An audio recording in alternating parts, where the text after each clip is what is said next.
सारनाथ की शांति अपने अंदर समाये हुए वदिया और जाजू महाराजा एक्सप्रेस से जयपुर रेलवे स्टेशन पर उतरते हैं।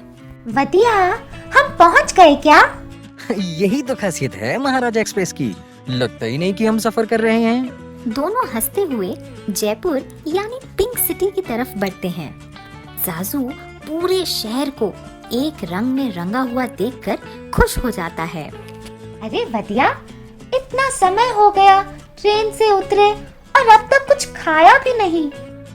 दोनों हवा महल के पास ही प्याज की कचौरी खा रहे होते हैं।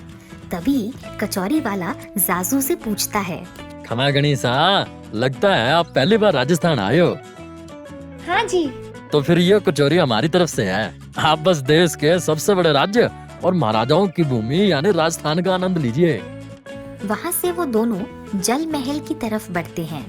जाजू, राजस्थान में बहुत सारे महल हैं और हम जो अभी देख रहे हैं ना, वो है जल महल। इसके अलावा जयपुर में आमेर दुर्ग, सिटी पैलेस, जयगढ़ किला और नाहरगढ़ किला भी मौजूद हैं। जयगढ़ किले में ही दुनिया की सबसे बड़ी तोप जयवाना भी है। ये सुनकर ही मुझे ये लग रहा है कि जैसे मैं पुराने समय में पहुंच गया हूँ। अरे अभी तो आगे बहुत कुछ है। चलो अब मैं तुम्हें जंतर मंतर लेकर चलता हूँ। वो दोनों जंतर मंतर घूमते हैं, जहाँ उन्हें उनका गाइड बताता है कि राजस्थान में 6 राष्ट्रीय उद्यान हैं। वो आगे गुलाबी शहर की ओर बढ़ते हैं, जहाँ दोनों एक जगह बैठकर कठपुतली नृत्य को देखते हैं। ये क्या है दोस्त? ये कठपुतली है जाजू। धागों की मदद से इन गुड्डियों का मूवमेंट करवाया जाता है और ये राजस्थानी सभ्यता का एक पुराना हिस्सा है। अच्छा, तुम्हें गिद्दा याद है क्या? हाँ, मुझे याद है। हाँ, तो बस वैसे ही राजस्थान का लोक नृत्य है घूमर, जिसमें महिलाएं घाघरा पहनकर नृत्य करती हैं। वहाँ वो कुछ देर बैठते हैं और फिर उदयपुर की ओर बढ़ते हैं। उदयपुर के रास्ते में जब वो कोटा से जा रहे होते हैं, तब वदिया जाजू को बताता है कि कोटा में देश के कोने कोने से विद्यार्थी इंजीनियरिंग की तैयारी करने आते हैं। वदिया, पता नहीं क्यों लेकिन राजस्थान में भूख बड़ी लग रही है। चलो राजस्थान के पारंपरिक खानों का आनंद लेते हैं। दोनों राजस्थानी भोजनालय जाते हैं, जहाँ वो राजस्थानी पगड़ी पहनकर और चौकड़ी मारकर चौकी पर बैठ जाते हैं। इस भोजनालय में उन्हें दाल बाटी चूरमा, गट्टे की सब्जी, बाजरे की रोटी, मावा कचौड़ी, कढ़ी, घेवर सब कुछ परोसा जाता है, जिसको दोनों बड़े ही चाव से खाते हैं। आज तो मजा ही आ गया वदिया। वहाँ से निकलकर दोनों सीधे पिचौला झील में बोटिंग करने जाते हैं, जहाँ वदिया जाजू को उदयपुर की जल संचय प्रणाली के बारे में बताता है। उदयपुर को झीलों का शहर भी कहते हैं। पहाड़ों से घिरे होने के कारण उदयपुर में वर्षा जल का संग्रह झीलों की मदद से आराम से हो जाता है। पुराने जमाने से ही यहाँ कई झीलें हैं, जिनमें प्रमुख हैं फतेह सागर झील, पिछौला झील, उदय सागर झील और राजसमंद झील। उदयपुर ही नहीं बल्कि पूरे राजस्थान में लोग वर्षा जल का संग्रहण कर रहे हैं।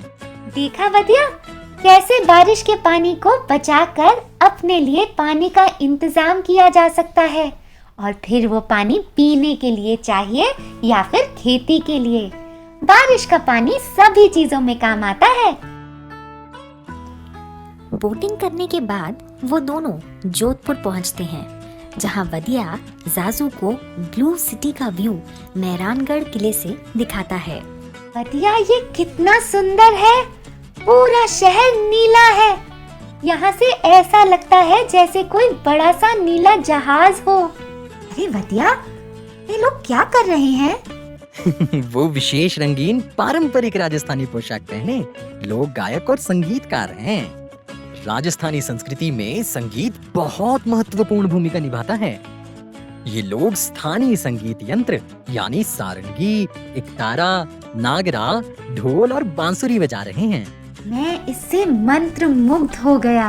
चलो अब सीधे चलते हैं जोधपुर के बाजार। वो दोनों जोधपुर के बाजार पहुंचते हैं और दोनों वहां अपने परिवार के लिए बांधनी का सूट लेते हैं। राजस्थान खेती के मामले में भी काफी आगे है। यहाँ गेहूं, मक्का और बाजरे की बहुत अच्छी फसल होती है। भाई राजस्थान में देश को महाराणा प्रताप, मीराबाई, इरफान खान, सुल्तान खान, बप्पा रावल, गायत्री देवी, राजेश पायलट, जसवंत सिंह और राव तुलाराम जैसे कई जाने माने लोग भी दिए हैं। और यहाँ की पतंगबाजी प्रतियोगिता दुनिया भर में फेमस है। मदिया, हम इतनी देर से राजस्थान में घूम रहे हैं, लेकिन तुमने अभी तक रेगिस्तान नहीं दिखाया। तो चलो फिर चलते हैं हम जैसलमेर। दोनों जैसलमेर पहुंचते हैं और ऊंट की सवारी करने रेत के टीलों पर चले जाते हैं। अभी हम the great Indian Thar desert में हैं। ये भारत का सबसे बड़ा डेजर्ट है और जैसलमेर में ही सोनार किला है जो सोने की तरह दिखता है। चलो ऊंट दौड़ में भाग लें। मेरा तो दिल ही नहीं कर रहा है यहाँ से जाने का। हाँ जाजू, राजस्थान में तो बहुत कुछ छूट गया है, जैसे अजमेर शरीफ की दरगाह, दुनिया का एकमात्र ब्रह्मा जी का मंदिर जो पुष्कर में है, और बीकानेर की प्रसिद्ध भुजिया भी तो खानी थी। अब पर समय कम है, इसलिए आगे चलना होगा। कोई बात नहीं दोस्त, हम फिर से यहाँ आएंगे। तो अब हम कहाँ चल रहे हैं? अब हम चलते हैं भारत के दिल यानी मध्य प्रदेश की ओर।